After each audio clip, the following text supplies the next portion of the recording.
Yes, back again for another flashback sessions. We have a really special one this time.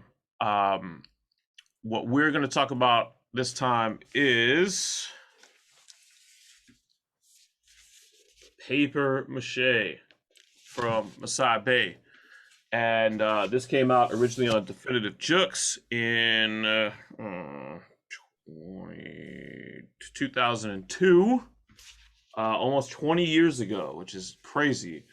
And before I bring in our special guest, I want to talk about this, which is what we did recently with it, which is make a 45 on Uncommon Restoration of the 12-inch, but this is on a 45 RPM, 7-inch record, large hole, paper mache on one side, the beginning on the other. The original single is now available digitally for the first time ever.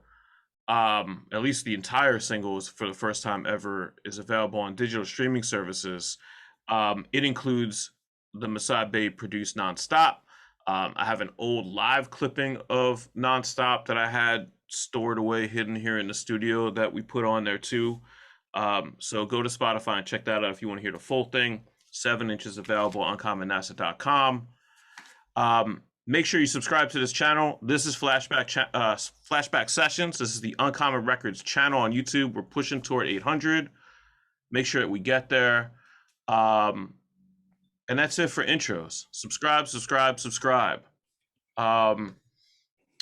Short Fuze, if you want to do a full introduction of our guest. What's going on, everybody? Glad to be back doing another episode of this. I am super excited for this today because, one, this is the first time we've had a guest live with us, so that's pretty cool.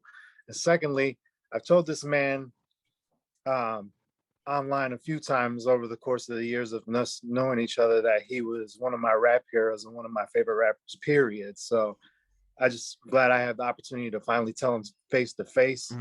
So let me introduce everybody to me and to a lot of other people, the legendary Masai Bey. Peace, people. Peace. So what's going on, man? Everything, man. Everything. We are glad to what's have going you on back. is what y'all do. You two are doing. That's what's going on. So we're glad to have you back in the fold, man. Thank you. It's great, and we're looking forward to doing more with the material that you've given us. So we're glad we can give this another run too, because this is a lot of people's favorite joint from you. So one hit wonder.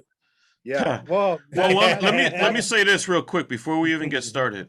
To clarify for everybody watching, like, I came up with the idea because of listening to Masai's music, even all these years later.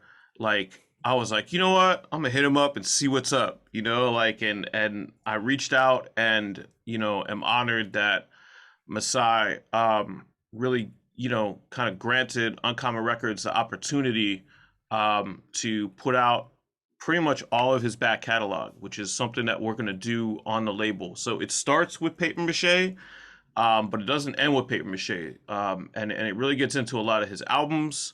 And, Natural Magic Music will most likely be next. I'm also going to go back to the stuff that's already on Uncommon, like the Panacea Gold Mine, C87, Kitchen Chemistry, and remaster and re-upload the primary copies of those. So I just wanted to put that out there for people who are listening that are hyped to hear from Masai. We've got more coming, and all that stuff that like you can't stream right now or can't find right now. It's coming back. It's gonna be liver than ever. So, and I'm just gonna throw this out there, no pressure, but hopefully we'll get some new material too. Yeah, man. Please, yes. I'm trying. All right. So with that said, boys, because this is really cool for me, because obviously, the point of Flashback Sessions is to talk about NASA's engineering history, how he got into where he started. So obviously, a big part of that is Def Jux. So how did that whole thing come about for you, as far as the 12-inch and getting that started? Oh man, it was weird because I wasn't even trying to make any records or anything, but I did make a song. I was making, a little bit of music, and I had made a song with Cage and Space. And I guess Cage had played it for LP over the phone. He was like, yo, I want to hear some more stuff from him. He's dope. I'd like to put something out. So Cage told me, but I was like, no, thanks, really. So then a few months went by. L asked him again, to my understanding, from Cage, saying, L asked him again. And so I was like, all right, I'll do a single. Cool. So then I just scrambled for Paper Mache, the song specifically. I had scrambled some stuff together. And then for the other 2 songs, I wrote those songs for the single. So Paper Mache was this is why it was called Paper Mache, because it was 3 verses previously that I had that I never made songs with, except for one of them was on the crossword verse or something. It was piece of the verse ended up on there. So what happened was I had taken that verse and added 2 other verses that were old verses to just get that song done. But when the song was done, when I was finished recording it, I had recorded it to a whole different beat and everything. That's what inspired me to finish the rest of the single, really. So then I had met up with L, went to the crib, and boom, there it was. I had bought my MPC for Nonstop, and we laid each track by track, because I didn't know what I was doing as far as transferring music at that time. You know what I'm saying? I had no equipment at all. So it was I had just got the MP. So I was trying to transfer stuff over, but I didn't really know what I was doing. Yeah, that was what I always. If that answered the question. No, it no, did. That was always the parts of the session that were the most fun. Was when we had to do, and this wasn't just your session, the MIDI transfers. And so back then, if you had an MP, if you had the 8 outputs, you could do 8 at a time, and then you'd go back for the rest. If you had the 2 outputs, which is what I have actually, you do 2 at a time and 2 at a time, and you keep doing the MIDI sync. And I guess some people still do that today, but that are using hardware like that. But yeah, man, I didn't realize you had just gotten an MP then, man. That's crazy. I had just gotten it done. I was using a 950, a Kai 950 with the Boss. I think it was a Dr. Rhythm. It might have been the 505. Nice. And that's classic, man. That's a classic I ended up combo. selling that to Sam Hill and getting the MP. Wow. If you know who Sam Hill is. He's from the Bronx, I kind of sounds familiar, but that's crazy, man. No doubt. Yeah, what I could say is I remember when you guys showed up, because you came with BMS as I remember it. And UMB came down. I had already been familiar with your music from that Paranoid Android single as well. And I had that single, and I used to play the shit out of that single. And so when L mentioned Masai Bey and put it out there, I knew who you were already and was already with it. And then Paranoid Android was another accident. Oh yeah. I wasn't supposed to be on that record at all. And that's the one that he heard, right? That's the record that L heard. No. Oh, he was heard it? a demo. He heard a song that never released or came out or anything. Oh wow, that's something. Had a retarded. It was kind of slow. Had a retarded drum pattern. It was crazy. Had all kinds of crazy shit. Crazy shit. It's funny you say that, man. I still remember you having a song with you that I haven't heard since. You had this song that you and B did about it was 24, 25 because your birthdays were one day apart. That was me and E. coli. Was it? Yeah. Okay. Because his birthday is on the 24th. Oh, word. December. Okay. So we did that song. I remember hearing that then. Yes. Yeah. I remember hearing that back then, man. That shit was dope. I haven't heard that since, man. That's Me neither. Yeah. But I can remember you and B coming through, and I don't remember if did we record everything in one day? It was 2 sessions. It was 2 sessions. Okay. It was 2 sessions because one time I came with my brother-in-law and my son. Yeah, that's right. That was the day. I remember when your son was there. Yeah. That's right. Those were 2 different days. Yeah, and we knocked out the vocals while my brother-in-law and Vass and my son went to the store. I thought you were gonna say we're playing video games because that was like Nah, they that's the actually shit left, back then. but they went to the store, but they were gone for like 2 hours. Nice. Yeah, man. So yeah, I guess we did Paper Mache and we did Nonstop the first time, and then you came back for the beginning. I think in reverse. I think we did Paper Mache in the beginning because when Vass came back, he ended up getting on that. That's why BMS got on it too. Yeah, yeah. He was there at that first one. BMS was there at the first one.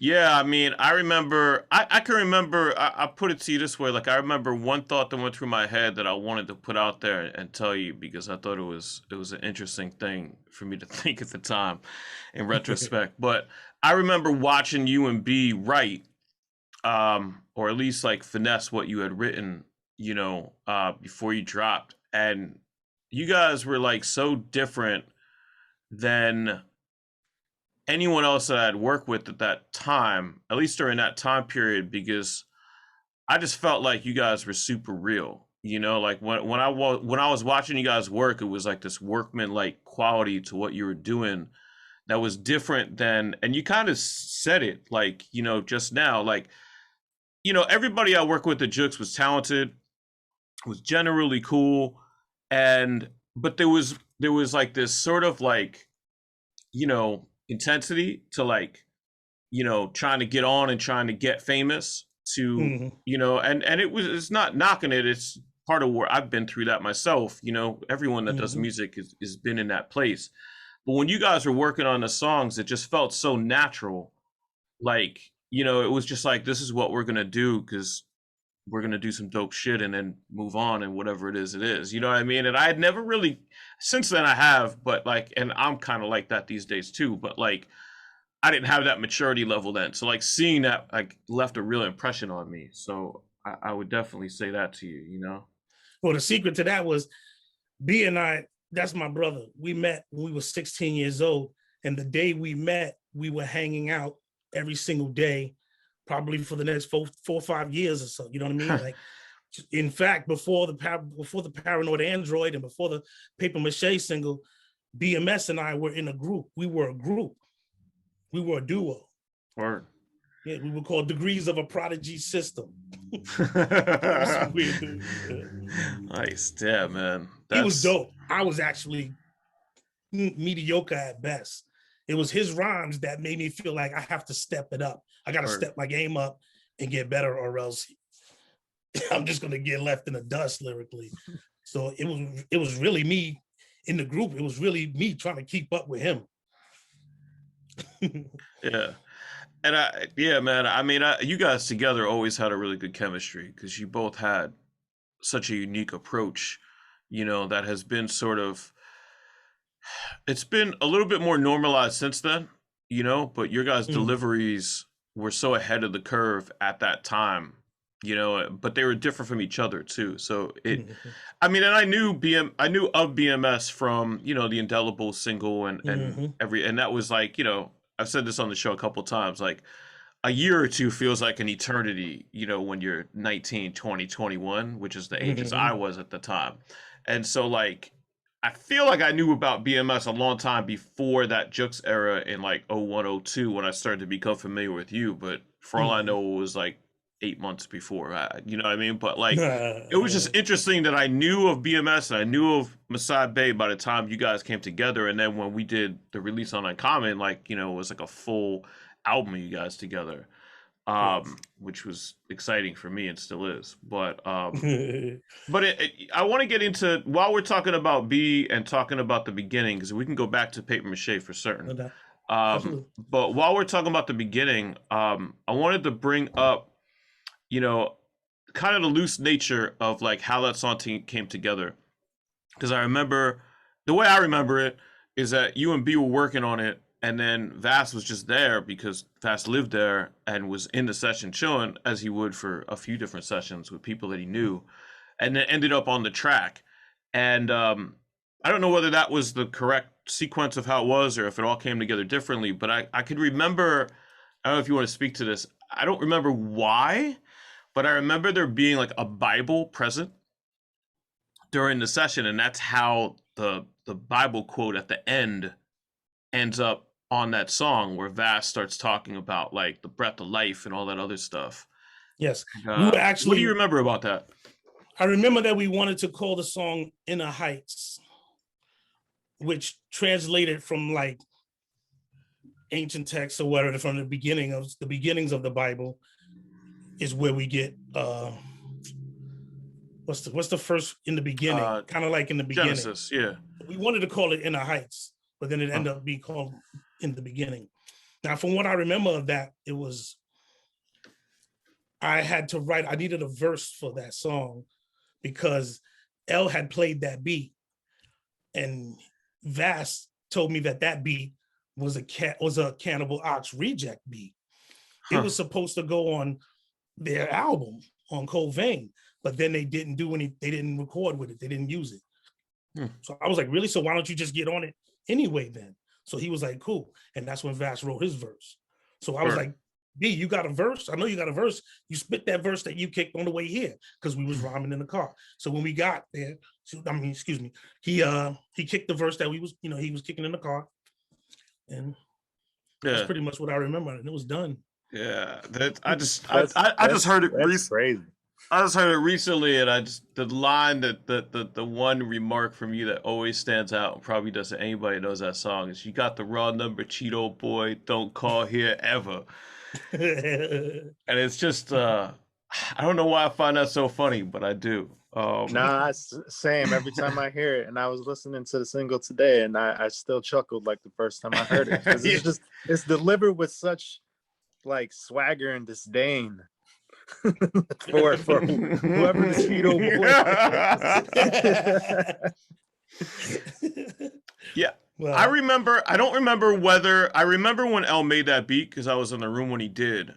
And I was in the room when he made beats often, because I worked my shift. Like, it's interesting. Like, I was working out of a home studio, but I kept hours, I mean, sometimes those hours would go late, but I would show up at probably like noon pretty much every day, which is probably around the time I was waking up usually. And I would get things set up, and some days if there was early stuff to do, we would do it early, and some days he would just be producing, and I would kind of just be chilling, really. There was stretches where I got paid to chill, which is fine by me, but yeah, I did a lot of work too. But yeah, I can remember him making that beat, and I just remember, that was at a time when like indie production was like really, it was really like detailed. You know what I mean? Like, doing a simple beat was sort of like not a thing that people did back then in the underground,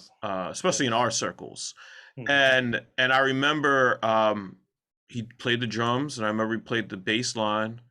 And I feel like I could remember him trying to add a couple, something else to it, like a main sample over top. And none of it really worked right. And at a certain point, we just looked at each other, and he was like, "I think this is it." And I was like, "Yeah, I think this is it too. I think this is all it needs." And that's how that beat came to be in my memory, like as far as like how it was produced.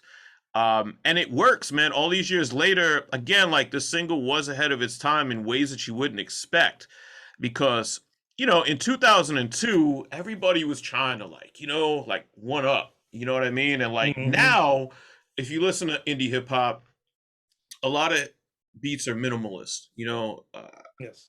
A lot of them don't even have the drums that they used to have back in the day. And some of that stuff works great. I think most of that stuff works great. Actually, I don't have a problem with it. Some of it is obviously just whatever, but back then it was unheard of to just do a beat like that. And now when you listen to that single, it doesn't stand out at all. Like the beginning, I mean, when you listen to that single, it doesn't stand out at all. It's really interesting to me. And it gave you guys like space to each, I mean, it's three really strong personalities and vocal styles on the mic. So it really stands up to me. Well, I was a minimalist. I'm a minimalist at heart. Like, when I heard the beat, I was like, oh, like, what's going on with that? And Vass was like, yeah, that was a Cannibal Ox beat. We didn't use it though.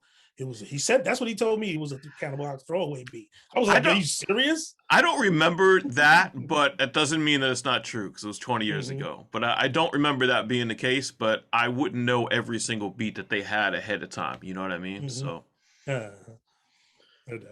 Also, was there, I've always heard stories about him, particularly just jumping on people's tracks randomly. Yes, that was a thing that he did. Yes, he No, definitely. he didn't do that to this one.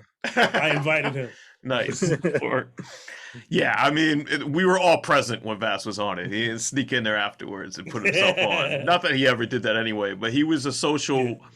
I'm sure he still is. I mean, he was a social guy and he was a cool guy to be around. And like, Mhm. and he was super hungry back then and Yeah. was just down to jump on shit. And, it was it helps the track. Like all three guys are equal on that track and have, like I said, have the space to shine on it because the beat is so Mhm. minimal.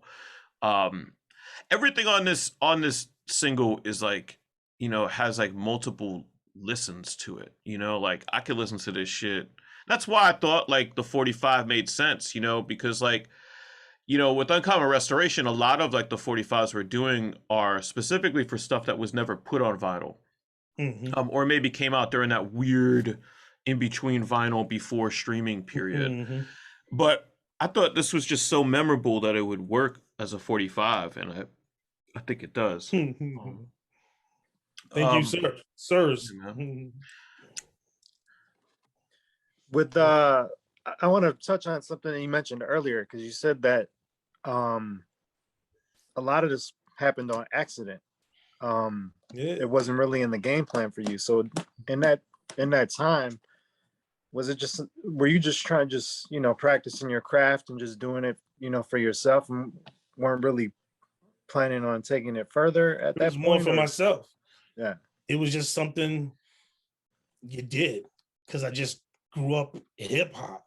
So it was just like something that was added on. You know what I'm saying? I used to be a beatbox. I used to be a DJ first. You know what I'm saying? Like I used to b-boy. I used to write graffiti. Like it was just another thing to add on to the culture, to round myself out. You know what I'm saying? So if I can master this too, or at least be able to do it like I can do some of the others, I'll have participated in all of the culture. But it wasn't a thing in my mind like I want to make records and put records out and be torn all over the world. That didn't even happen until later on. In fact, that didn't happen until after Paper Mache come out. When I saw how things were going and how things were happening, it was like, wow, this could be a little fun. Mhm. But then it seemed like it wasn't going to be fun. It's a hard road, man. Believe me, it's know it, and I know it, and Fuze knows it. See, it's not because for of the my weary. ears, I didn't care. I just wanted to do, what I'm saying, just make music, do what I wanted to do.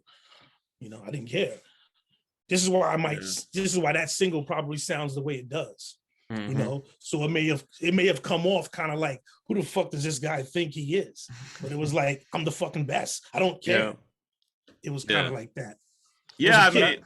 mean, But I think that's why I didn't mean to cut you off. No, I think that's why it resonates with people because it has that energy and it has that confidence and has that style to it. You know what I mean? So I think that's why it's still special to a lot of people because for everything that Jux was doing, up until that point, this was something different than what they had done previously. So because it had that you know that real b-boy energy to it. So it explains why you are the way that you are as an artist because you dabbled and tried to perfect all the other elements along with it, and that would also explain why you were so phenomenal live because you always had that energy. Whereas some people would just go up there and go through the motions and just to get their money and get off stage.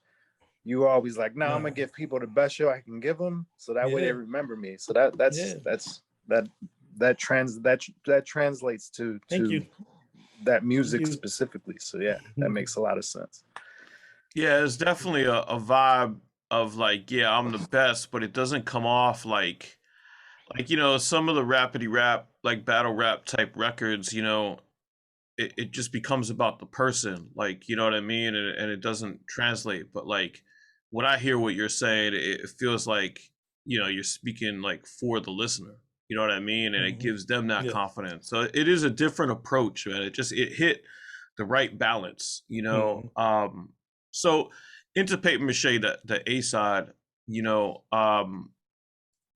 there's a couple things that I would point out. Like, first of all, it was like one of my favorite songs to mix. Like, I loved mixing this song. I had so much fun mixing it. I ran like, if I remember right, I probably ran the main, you know, fucking scissor cutting fucking guitar like through the Avalon, which is like this something I usually use for vocals. But I was doing that for elements and samples to like make them really heavy. And I don't even remember the samples. In fact, when I heard I Paper Mache, I didn't hear Paper Mache until it came out, but that wasn't what I've recorded the vocals to. yeah, I Not that remember. complete beat. Yeah, I remember. I think the guitar, the down, down, down, down, like that starts the track. Hmm. I think that if I remember right, that was added later, right? Because I think you only rapped That might have over been added the. later. I think you only rapped over the. Dun, dun, dun, dun, dun, dun, dun, dun, dun, I don't dun, even dun. remember that. Really, I'm Yeah. pretty sure that was in there. It probably didn't sound like it sounds in the mix because that took a lot of transformations to get it EQ'd that way.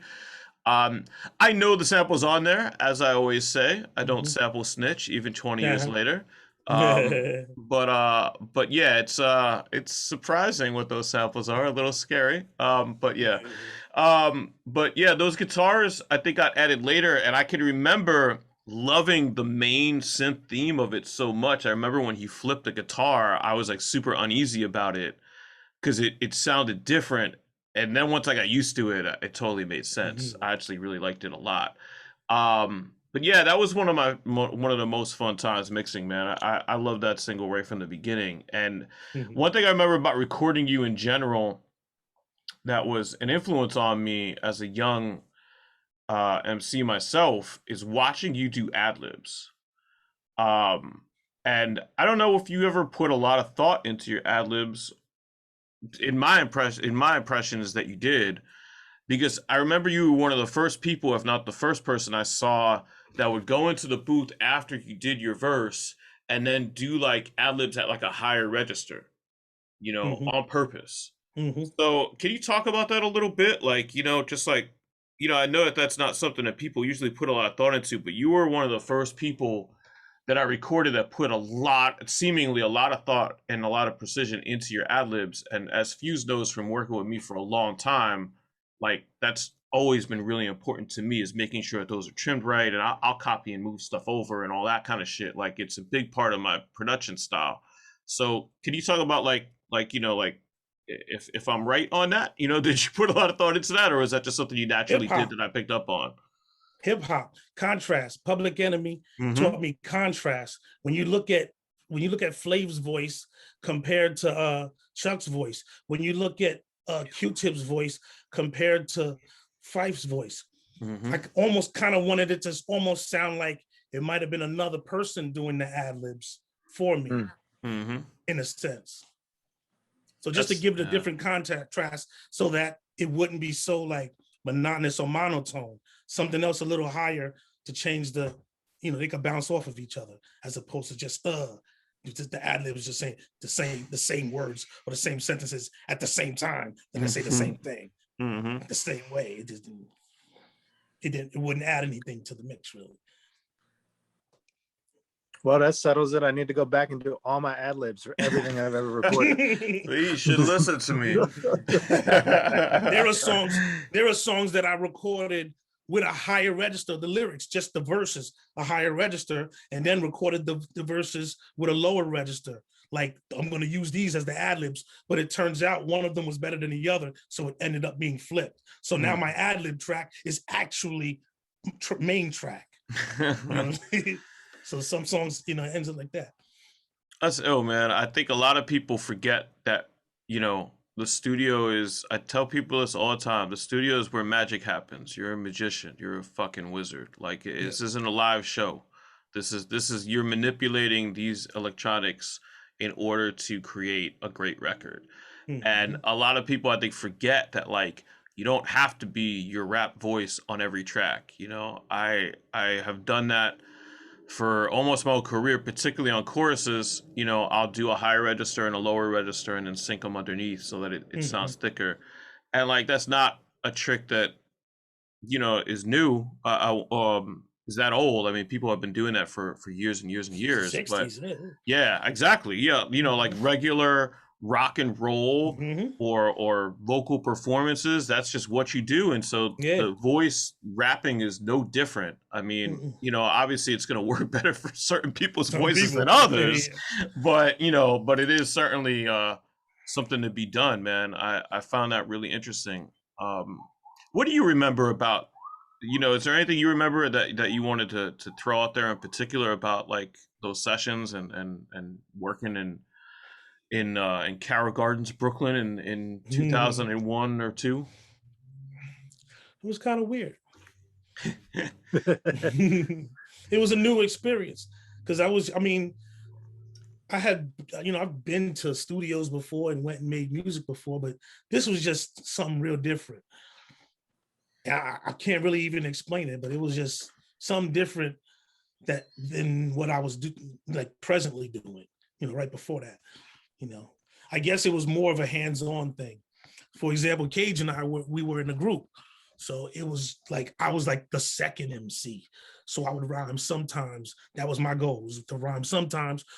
I was also supposed to be the DJ, and I was also supposed to make some of the beats.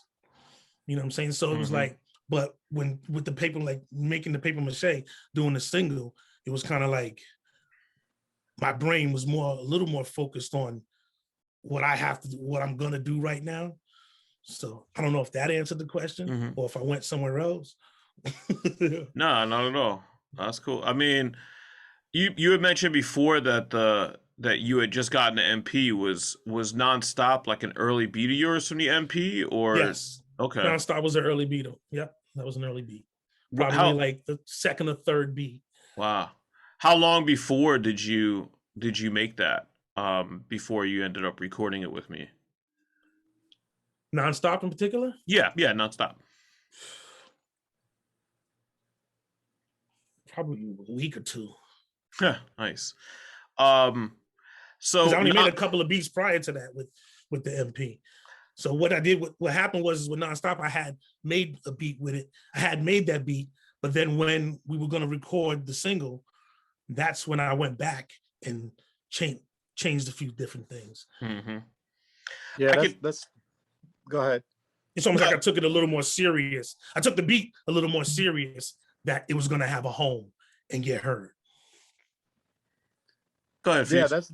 that was one of the questions I wanted to ask, because that tonally, that song matches the single perfectly. Um, it fits, right in with, the other sounds, the other two sounds that are present on the single. So when you cleaned it up, did you go in with that like thought Oh, I process? didn't clean it up. Well, not clean it up, but like, I'll when get you to tweak, that. when you went back and tweaked it a little bit, did you go on with the thought processes of having it matched more tonally, or was that something that just happened naturally? Didn't even think that deep. It was Hmm, something that happened naturally. that's I didn't even cool. think that deep. Yeah, because I love the drum. I love the drums on that beat. So I What I just changed was the organ. mm, that's dope. That's that organ was like my favorite sound at the time. Still kind of is, but it was just my favorite sound at the time. So I wanted to just make the organ a little better as far as the melody, the little melody that was happening. Yeah, It was actually a little simpler than that, if you could believe that. but but yeah. I said before, like, about Paper Mache being one of the most fun mixes, and Nonstop was not an unlikable mix, but it was definitely a challenging Kicks mix. your ass. Yeah, yeah, exactly. I worked hard on that mix. I That bet you like, did. yeah, and so like, I listen back to it now, man, and it's really fun to listen to that mix because that was, you know, I mean, I had mixed a lot of stuff at that time, but I was still, you know, well within the first year of mixing, probably. Mhm. Being the mix engineer, I had been Uh-huh. engineering otherwise, recording and assisting for a long time before that. But so it was probably one of my earliest challenging beats, and like I listen back to it now and I laugh because the vinyl noise is probably one of the strongest vinyl noise presence songs like in history, much less like within our circle of people and people that I worked on. So I did on the mix side, I did a lot of phasing and panning, to kind of clear room for the vocal and to kind of keep the vinyl noise there, but kind of deaden it a little bit so it didn't like interrupt the snare, like so that Mhm. it sounded like it was coming from a different place than where the snare was. And it's funny, man, like I don't think the weird thing about listening to that song is I think originally, and even when I brought it back, when we were putting getting the digital submission ready for Spotify through Uncommon and all that, like it's like you don't hear the vinyl noise until you hear the vinyl noise. And like once you do, it's like it's an integral part of the beat. But like until you notice it, it's organ and vocal and you know what I mean? Like so I'm curious, like, do you remember, you don't have to say what record it is, but do you remember the condition of the record that you sampled for that? Like, or what the circumstances were that you sampled something with that much vinyl noise on it? Did that come? Did the vinyl noise come with the organ? I don't remember which track it was on, but it probably did. It in hearing it back now, there are drops with just the organ by itself, and the Uh-huh. vinyl noise is still there. So I'm Uh-huh. pretty sure it probably did come from that. Yeah. It didn't. The vinyl noise, if I'm correct, if I remember correctly, was Mm. sampled. Yeah, yeah. So I just put a dusty ass record on and sampled the air on the beginning and fucking looped it. Nice. And I put it on tape, sampled it off of tape with the because I originally got the organ off tape too. So I Oh had put wow. them back on Yeah, tape and sampled it off tape with the organ. that And makes then sense because I can hear the tape hiss in it too. Now that you say that, that's funny, man. All these years later, now you got your answer, Yeah, right. huh? say, what was going on with that horrible sound? Well, Masai was long gone by the time I was mixing that. He was like out, and like I mixed that stuff probably I probably ended up mixing that whole thing probably a few weeks later, I guess. You know, as we know, it was behind it was part of the Def Jux 2 compilation. So Yes. what they did for 2 and 3 actually later is they did like a series of singles. Like one of the other singles was Hold the Floor. Mhm. I don't remember. It was Hold the Floor and Paper Mache, and it was probably something else that was a single for Def Jux 2, and then 2 uh, ringtone singles. Same as it never was. Oh, true. Yes, it Yeah, was. that's right. Yes. Same as it never Yep. was. Same as it never was. It You know had what? MERS on the other side. Yes, that one did. It had the Murs and Mr. Lift single on the B side to that, That's which was the only beat that L ever had me mix. That was a 2-track beat because he lost the original file, and I had to run that entire beat through the Avalon. And I always listen to that and I think, man, this is like an example of less is more in mixing because like that's one of the cleanest beats, and all I did was run it through the Avalon and tweak it through the analog compressor and EQ and ended up with that beat. But you know what? While we're on the subject, unless anybody else has anything to add on this single, as well, and we can go back to it. But talk about Same as It Never Was for a second, since that kind of ties in. That was before we recorded that before, right? This single? Yes. We recorded that before the single. Yeah. And Yep. I mean it's funny, like to me, that was another one of my favorite songs to mix. I loved mixing that song. I did all kinds of crazy tricks on that and like, tried to make it as big and powerful as I possibly could. And if I remember right, you let off on that track, and that song really ties into this single for me because it was around the same time period. Do you feel And a ties in for me too. Yeah. Do you feel a similar way about that? Like, because it was all Well, when I kind of spoke the to, same period. I had spoke to L on the phone, and he actually wanted to put that song on the B side, Oh, the Paper Mache. oh, wow. Wow. But I explained to him I didn't want my debut single to be full of people. Word. Word. Yeah. You know Yeah. what I'm No, saying? So I can he see wanted to that. put Same As It Never Was on the B side, but Wow. I I didn't didn't know want that. my first debut single to be full of people. Yeah. I want to kind of just show what I can kind of do, and then we can go, Yeah. full steam with full of people. That makes sense. That makes sense. I didn't know that, but that would make sense. That he was because those beats kind of fit each other.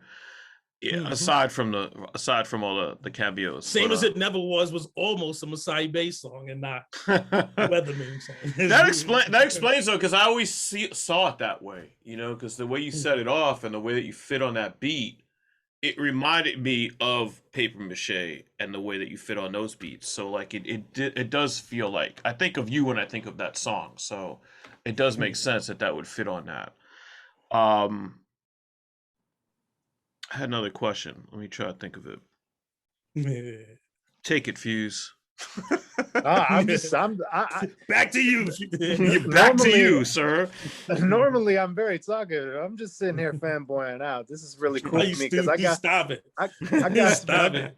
I got some nuggets. I got some nuggets that I had no idea about. So so this is really cool for me to get your perspective on these things, because obviously I've known NASA for a number of years. So, him and I have spoken about those days pretty frequently, and I've gotten some stories here and there. So it's cool to get a different perspective on all this, and for him to hear stuff that he didn't even know. So that's true. Cool for me to hear stuff that I didn't know. I do remember my last question. So I remember when we finished recording Paper Mache, like we said, El went in and worked up the beat a little bit more, did some drops, did a bunch of things. One of the things that he did was he took your vocals and he ran them through the sampler, through the EPS. And he did the same thing for Vane, which is, from Cannibal Ox.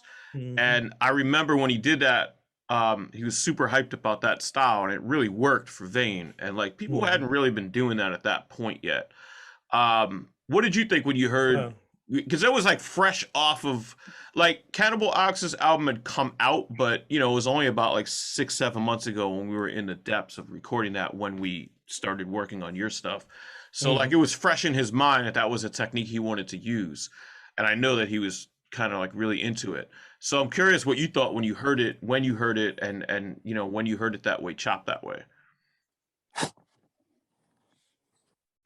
I didn't.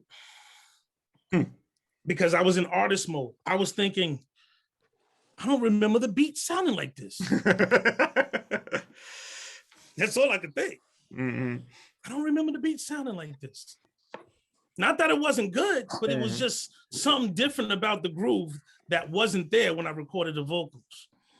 There was like a kind of a bounce that wasn't there. Yeah, I remember now. He added the bass line after too. I remember that. So when you recorded it, if I remember right, the drums were pretty much how they were, and the main that was there, but the guitar wasn't there. Obviously, the vocal chops weren't there because that was done after you did your vocals, and the bass line he added after. He found, I don't think he filtered the main, but he found a bass sound that was filtered that matched it and replayed the same line underneath it. So that's why it has that huge gravity to it. And then, then I went to work making it sound gigantic as I could, yeah, that's interesting though. Yeah. It funny sounds great when it comes on. Shit hits, man. Dude, I'll tell you a funny story, man. So right after we agreed, to put a bunch of your stuff out on Uncommon, I had a clean copy, of the vinyl. I hadn't listened to the 12-inch in a long time. And I put the 12-inch on and I'm listening to it through. And I'm listening to this shit loud, like super fucking loud in here, And I listen to music in here loud all the time. It's not a big deal, right? Mhm. Our rules in this building are that you're supposed to stop listening to loud music or making, construction noise or whatever like that at 10 o'clock. Well, construction noise is earlier, but music is 10, right? Mhm. So I never had a problem with anybody. I've usually never listened to anything past 10 o'clock, right? And so I knew that the people on that side left and the people on this side had moved out. So I was like, Mhm. fuck it. It's 10:30, whatever the fuck. So I'm listening to fucking Paper Mache in here blasting this shit, right? And I've never had a noise complaint in 7, 8 years living in this building. Some guy had just moved in over there and he came banging on my fucking door, like the front door, and was like, turn that shit the fuck down. And I was like, yo, I've never had a noise complaint. And like, my wife was like, okay, and like went and grabbed me and was like, yo, this guy is like banging on the door. So I go over there, and there's, of course, when I get there, there's nobody there. And it's some fucking English guy that had just moved here and like was pissed off, and he's never complained again. I actually went to the people that run the building, was like, who is this fucking guy? And like they went and told him to go fuck off and that I wouldn't play it after 10 again. But it was like, it wasn't like it was 12:30, it was like 10:30. But yeah, that's the kind of sound you get, that's the kind of reaction you get when you pump that Paper Mache, So, yeah, man. Yes, it feels like that performing it live, and you hear it come on. It's like, oh shit! I could imagine. Like that shit has got to be epic, man. Like for sure. I just wanted to mention, I actually saw, because I know you mentioned a few times that it didn't sound the way it did when you recorded it. So there's this other interview that El did recently where he was talking about working with artists and how some of the artists, when he gave them the finished product back, they were like, what is this? Doesn't sound like anything I recorded. And he's like, I'm notorious for adding stuff later and layering things later, after the demo's done. So sometimes it throws people off. So well, it throws them off probably because it comes out. He doesn't send it to you. Mm-hmm. Yeah. He doesn't clear it with you like, yo, this is what I did to it. What do you think? It kind of just, when you hear it again, it's out. Yeah. So I can see if someone was like, yo, what's going on? I mean, he did that shit to everybody, and including himself. I mean, I talked about in the first episode of this show, we talked a little bit about patriotism sessions, and that when he made Patriotism with Len as Company Flow, like he did that whole song and then came back the next day with a totally different beat and reach out the vocals like the last session had never happened. So like, it was just part of this thing. I had heard stories. I wasn't there at that time. It was before my time. So he got to hear it. He did, but I heard stories that he changed the beat for Fires in Which You Burn at the last minute, in fact. Like, so, some of the classics. But yeah, man, I think that's, I think we have successfully gone back in time once again, man. Yes, it was a time.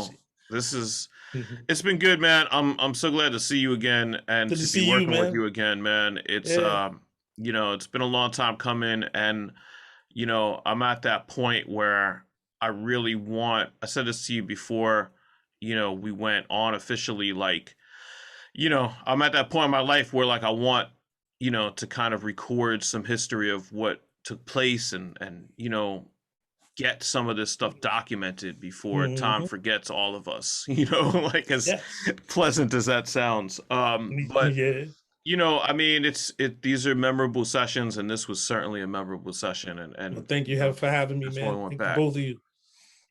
Yeah, we definitely hopefully we could do this again with some other stuff down the way.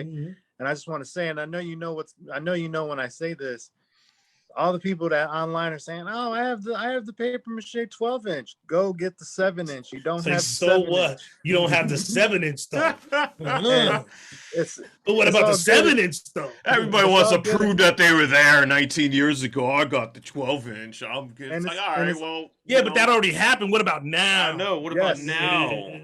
Because you're still putting money in Masai's pocket now if you go get the 7-inch. You don't get no more money off the 12-inch. Yeah, the 12-inch. No money off the 12-inch. Yes. Yeah, man. So, yeah. Thanks for having me, man. Peace, Masai. Thanks, everybody.